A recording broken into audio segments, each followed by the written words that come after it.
Hey everyone, quick review of Danger Zone, The Coming Conflict with China by Michael Beckley and Hal Brands. So I like Michael Beckley, and so this popped up on my radar. Hal Brands, first book by Hal Brands I've read, and it's quite an enjoyable and interesting read. Their style is interesting, quite just compelling and interesting in terms of just the pure kind of almost there's aspects of fiction in this book. There are some fictional aspects where they postulate potential scenarios over the 2020s and even 2030s. But so it's an enjoyable book, a good and informative book in the sense that it kind of takes the current kind of Cold War with China, kind of Cold War that seems to be forming with China, and kind of provides some context to it. But the main premise of the book is this: that seemingly rising powers like China now have the tendency to lash out and do irrational, crazy things, seemingly irrational things, when their power is peaking. When their power is peaking and they realize that they're no longer going to be able to kind of continue on the same trajectory. And the authors, Michael Beckley and Hal Brands, bring up they bring up three different examples. They bring up Imperial Japan, and they go into a very interesting and in-depth history, especially for the American reader, where I think an American reader would not know the history of Imperial Japan, everything that led up to Pearl Harbor. So they go into the history of Japan and kind of explain why Japan kind of did what it did, a terrible thing. They talk about the terrible stuff the Nazis did, so Imperial Japan, Nazi Germany, and then they talk about World War One, Imperial Germany.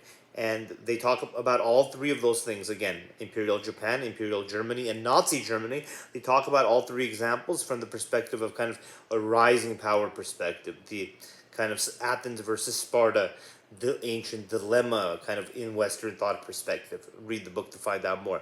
Obviously, this is a very cursory overview, and I do recommend the book. I think it is a solid and interesting book to read. It's a good way to kind of think about the current situation, and a good way to kind of contextualize some of what's happening basically into a historical context. But it's a historical context specifically from the view of kind of a rising power idea. Kind of, they have their own opinion on it. They have their own lens that they're putting. I think there could be very plausible arguments for why China wouldn't go to war with the U.S., but I think there are arguments for why it could potentially happen over the next decade are quite compelling. So let's continue a little bit. So they bring up these examples, but they bring them up in the context of China today, and specifically kind of trying to explain their main point, that there's a risk over the next couple of decades that China may lash out as kind of its power peaks. And they talk about that as well. They talk about why their power is peaking. It's very interesting why their power is peaking, and countries like the US have different demographics today, where demographics in the US are far more favorable than demographics in China, where kind of the one China policy and just other bad decisions and bad luck and a lot of bad decisions have led to basically a looming, coming, an imminent demographic catastrophe. A demographic catastrophe beckons in China. It's unfortunate.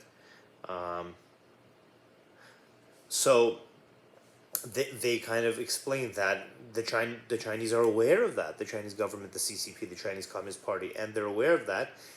And because they're aware of that, they may think that it makes sense to do what Imperial Japan or Imperial Germany or Nazi Germany did when they were peaking.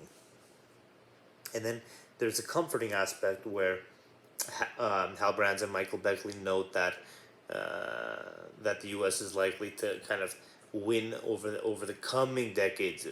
For a multi-decade battle, it seems like the U.S. is in a better position because of the demographics, because of the openness and technology and freedom.